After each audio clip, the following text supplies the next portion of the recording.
Hey guys, AniMind here and welcome back to another speed paint video. Today I'm going to be talking a bit about my storyline. I know I haven't a lot these days, but I've really been just trying to think of topics to talk about, and my head is kind of empty. So before we start this video, I also just want to ask you to just comment down below what you think I should talk about, because I have said this a lot of times in past videos. I have a lot of images that I've drawn because I keep thinking about my storyline, and I always have content over there.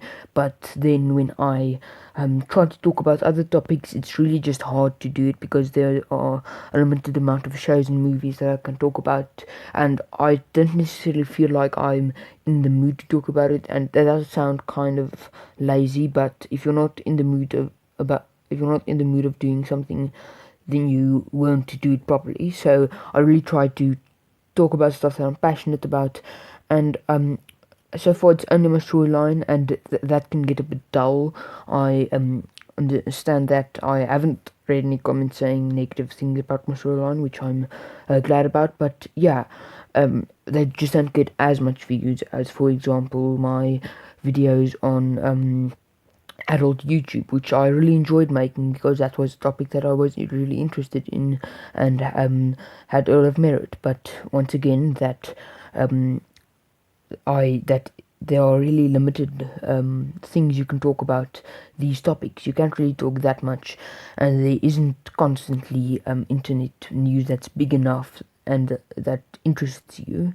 There is constantly news happening, but some news can be some people can be really sensitive to that. Some of these news articles, and talking about them can be insensitive. And also, I'm not necessarily interested in all of these stories because they can be strange and stuff like that. But yeah, and anyway, just comment down below what you think I should talk about. Maybe I'll be interested, and because I really need that creativity in YouTube videos, because I want to share my images, but I just don't have a medium to share them through, I'll say, and I want more people to see it than they do on my videos where I talk about this, my storyline. But yeah, anyway, back to the storyline. This creature has been drawn in the last video. If you haven't seen it, it's about, I believe, Frozen.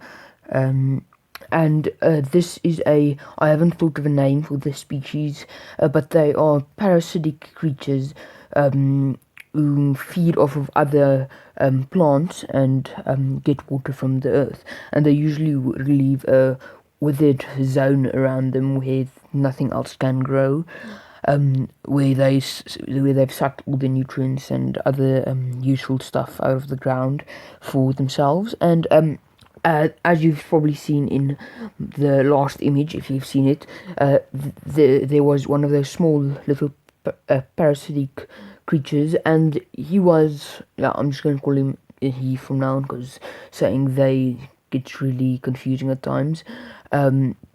He was holding onto on the water crystal. If you don't know what it is, please watch my videos about my storyline, because I've really been talking about this stuff for a long time now. And there aren't really parts to it, but you'll understand. You'll anything that doesn't really have to do with movies, series, or internet news is about my storyline. But yeah, and I might make a playlist one day of all things related to my storyline, because that would really help, I believe, for people who want to know more about it. But I'm getting off topic.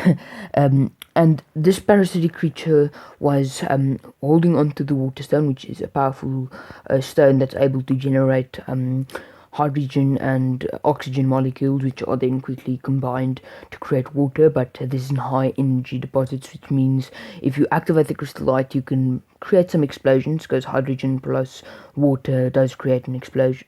Plus oxygen does create an explosion. It's how rockets are lifted up, if you don't know. And this creates water, which I feel is quite nifty. It adds a bit of a other element, a bit more of a chemistry element to the classic water powers. And and this rock then fed this creature through energy, first of all, and second of all, water, which all plants need to live. And usually these creatures grow up to the size of a building. I'd say a normal house, and by house I mean like 2 stories, kind of big yard. And these creatures would usually live in rain. Would usually be found in rainforests, where they would grow on ruins which were old and act as kind of vines. And their face was usually quite small, but this creature here is the same creature as in the last image. All the images I draw are of this one parasitic character thing. And then he sucked up so much of the water and energy from the crystal. I think that the crystal, the image will pop up now soon. You'll see it. It'll probably flash quickly before your eyes. Wait, just there it is. Yeah, there's the water crystal. And yeah, and because of that, it really grew in size and is basically the size of a town, I'd say. The crater is large. The scale I just haven't figured out perfectly, but it's massive. In the next video, Victoria and Angela, their characters in the storyline, if you don't know, are in front of its eye, and that really just shows the size. I might mathematically work it out, but I don't really do maths that much. And anyway, so yeah. And now this creature has the water crystal. It's sitting on it, where it's absorbing all. I haven't figured out if it will be sitting on it or if it's inside of it, because inside of it makes a bit more sense because it's better protected. I'm kind of thinking of creating like a world inside of this monster, wherein Victoria and Angela should go through.